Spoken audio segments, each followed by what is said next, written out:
figue séchée, mais évidemment, la figue fraîche, ça n'a rien à voir. Puis la seule façon d'avoir une bonne figue fraîche, c'est de la cueillir sur le plant parce que la figue cesse de mûrir dès qu'elle est cueillie. Moi, je me suis fait donner 2 plants de figuiers.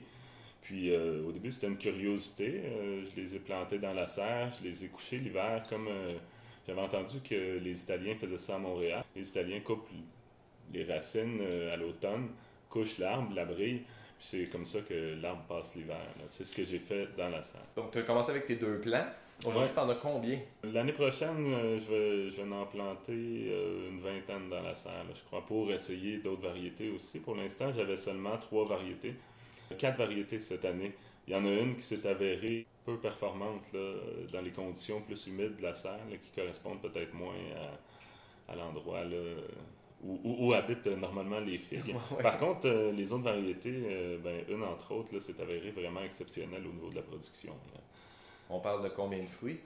Euh, c'est ça. La première année de production, j'avais eu 3-4 figues. Deuxième année, une trentaine de figues. L'année passée, 130. Là, cette année, dans un seul plant qui mesurait à peu près 6 pieds, on parle de 300 figues. Là. 300 figues arrivées à maturité pour une récolte du mois de juillet à août, puis une autre récolte de septembre à octobre.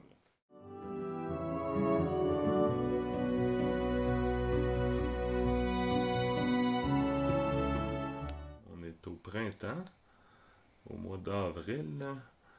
Là, c'est le moment où est-ce que j'ai levé les figuiers qui étaient en dessous des couvertes. Là. C'est peut-être 3 semaines plus tard. Les figues se sont déjà bien développées.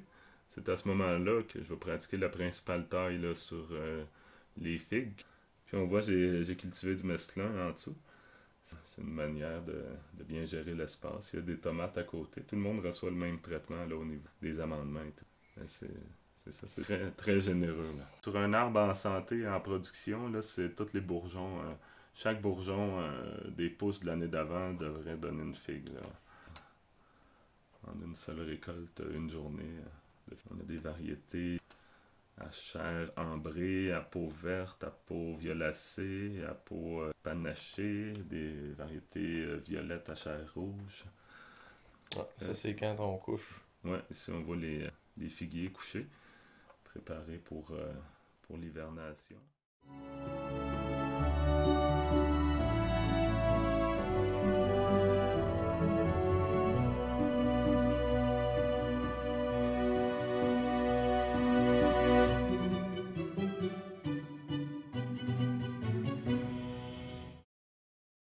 C'est à ça que ça ressemble un coup. Ça là-bas, c'est ton pêcher.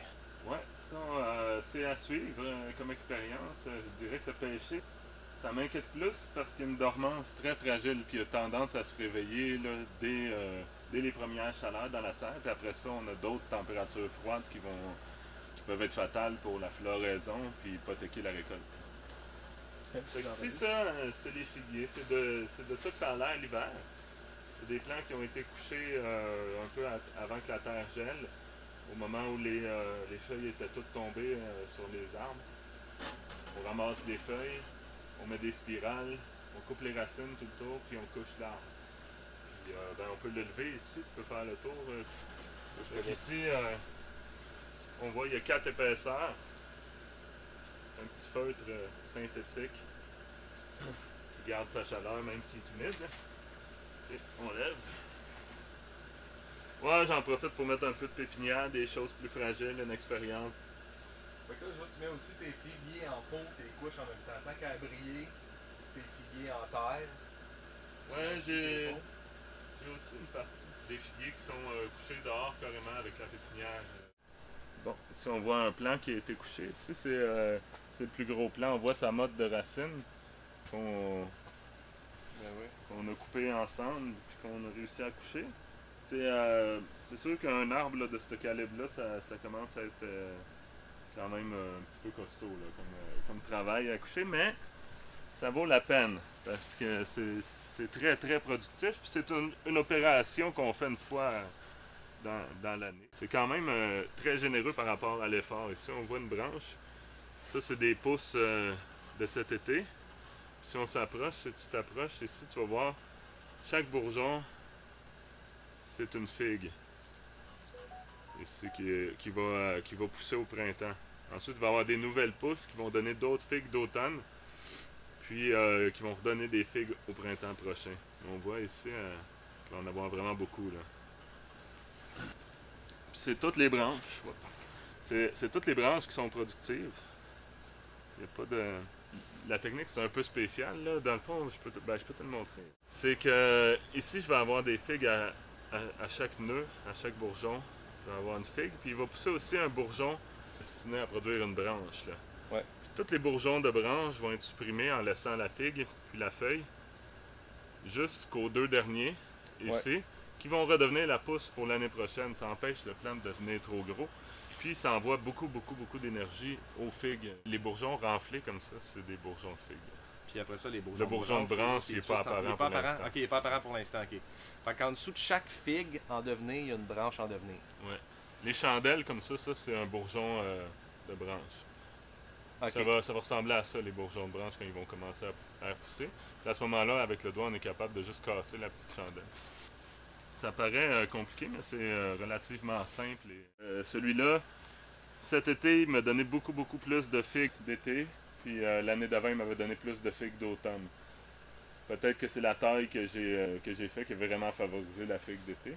C'est intéressant aussi parce que on a la température au mois de juillet, au mois d'août pour avoir des figues savoureuses aussi. Quoique les automnes sont de plus en plus chauds. En fait, ma question c'est, est-ce qu'on peut avoir un plant en pot qui va produire des figues? Oui, tout à fait. Ça produit en bas âge en plus. Un plant, la 2e année, va produire des figues. Puis après, c'est exponentiel. C'est sûr que en pot, c'est limité par le format du pot. Là. Après un certain temps, on peut rabattre le figuier, puis rabattre la motte de racine, puis le remettre dans son pot comme un bonsaï, puis le garder comme ça des dizaines d'années. Parce que les pots, eux, à la place des coucher, on peut les rentrer en dedans. Pot, si vous êtes à la campagne et que c'est possible de le coucher dehors, c'est quelque chose qui se fait bien, c'est pratique parce que la plante va rester en dormance longtemps. Il n'y aura pas besoin non plus d'acclimater la plante au printemps. Si vous décidez de le rentrer dans la maison, on attend quand même que la plante tombe en dormance, qu'elle perde tout son feuillage. Ensuite, on le rentre dans la maison dans un endroit frais, à l'abri de la lumière, jusqu'à temps qu'il débourre. Là, peut-être en janvier, février, il va commencer à avoir des petits bourgeons. On le remet au soleil. Ensuite, au printemps, il va falloir l'acclimater par contre au moment où on le sort dehors pour pas qu'il souffre d'insolation. Généralement, là, une semaine ou 2, après on peut le laisser plein soleil. C'est des plantes de plein soleil. C'est pas plus facile de le mettre en pot que de le mettre en pleine terre et de le coucher. Hein. C'est moins intimidant d'avoir une plante en pot qu'on rentre. Mais mais on peut coucher le pot dehors aussi, c'est ça. Il y a plusieurs options en fait. Puis le pot couché, même chose avec, avec une toile puis un plastique par-dessus. Exactement. Ouais. Moi je le fais de la même façon que le reste de la pépinière, puis j'ai pas eu de perte jusqu'à présent dans le figuier. Mais avec des variétés rustiques aussi, des fois il y a des figuiers qui vont mourir à moins 5 degrés Celsius, fait que même s'ils sont abriés, ils vont mourir quand même. Ça, c'est toutes des variétés qui sont auto-fertiles, parce que ici on n'a simplement pas le pollinisateur de la figue. Le pollinisateur de la figue qui est en Europe rentre par l'ostiole, le petit trou au bout de la figue, puis il va polliniser la figue. Eux, ils n'ont pas besoin de pollinisateurs. C'est pour ça qu'ils font des fruits même si on n'a pas les pollinisateurs. Exactement. Généreux là, par rapport à l'effort. Moi, j'ai déjà produit de la tomate ici, puis par rapport à la superficie, c'est moins de travail qu'une production de tomates. Toi, le gros avantage aussi avec ta technique, c'est que tu n'as pas à chauffer ta serre. Exactement. La serre ici n'est pas chauffée. Chauffer une serre l'hiver au Québec, c'est vraiment des coûts astronomiques. Là. Oui, tu as une serre, mais n'importe qui peut faire ça à l'extérieur. C'est sûr que j'augmente le rendement dans la serre, j'augmente la température, puis je réduis les risques de gelée tardive, mais le figuier a tendance à débourrer très tard, il attend qu'il fasse chaud. C'est que la serre, c'est pas tant pour qu'il puisse passer l'hiver. C'est pour allonger la saison de croissance. C'est sûr que pour la récolte qui est en septembre-octobre, s'il y a des gelées à l'extérieur, il n'y aura pas de récolte d'automne. On est à Saint-Damien aussi. On est à Saint-Damien en zone 3B, oui. Mais j'en ai dehors, à l'extérieur, avec la pépinière qui produisent aussi en pot. Jusqu'à présent, j'ai des meilleurs rendements pleine terre, mais c'est à vérifier. Ben ouais. Chaque bourgeon de chaque branche verte, c'est des bourgeons à fleurs. Ça, c'est des rameaux mixtes. Des petits bourgeons à fleurs.